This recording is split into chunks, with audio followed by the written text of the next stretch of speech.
आप सुन रहे हैं एक्स्ट्रा चाइल्डहुड। मेरा नाम कोमल है। मैं कक्षा 8वीं की छात्रा हूँ। मैं शासकीय सरोजनी नायडू कन्या उच्चतर माध्यमिक विद्यालय में पढ़ती हूँ। आज मैं आपको एक कहानी सुनाने वाली हूँ। ये कहानी मैंने पंचतंत्र की कहानियों में से ली है।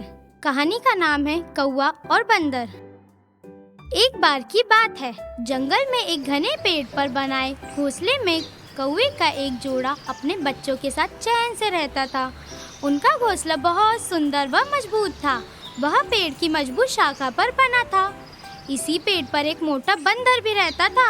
कौवा और बंदर उसके रहने का कोई ठिकाना ही नहीं था। कभी किसी शाखा पर सो जाता तो कभी किसी पर। इसी तरह उसके दिन गुजरते थे। एक दिन तेज तूफान के साथ तेजी से बारिश होने लगी। ठंडी हवा भी चलने लगी। चारों ओर पानी ही पानी हो गया। इस खराब मौसम में भी कौवों का जोड़ा अपने बच्चों के साथ घोंसलों में सुरक्षित था। लेकिन बंदर को कोई सुरक्षित स्थान न मिला। वह वर्षा में भीगता हुआ ठंड से कांपता रहा। उसे अफसोस भी हो रहा था और गुस्सा भी आ रहा था कि क्यों उसने अपना स्थायी बसेरा बनाया नहीं।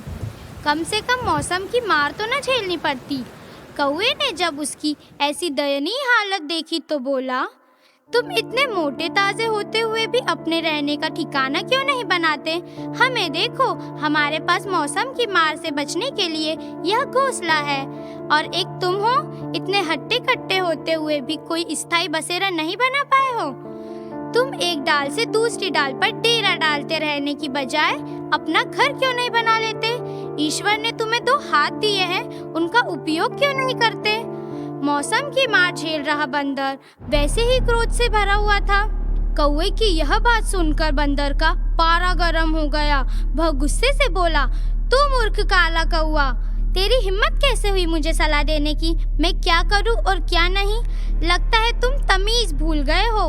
अभी तुम्हें बताता हूँ कि अपनों से बड़ों से कैसे बात की जाती है। यह कहकर बंदर ने पेड़ की एक शाखा तोड़ी और कौवे के घोंसले को तोड़ना शुरू कर दिया।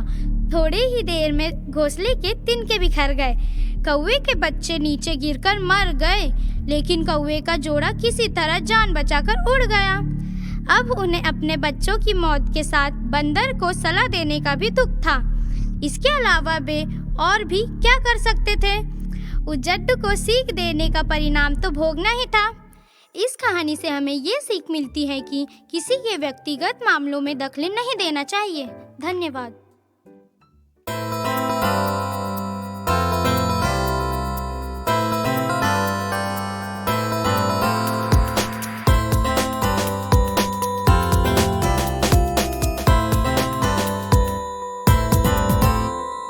सुनते रहिए एक्स्ट्रा चाइल्डहुड।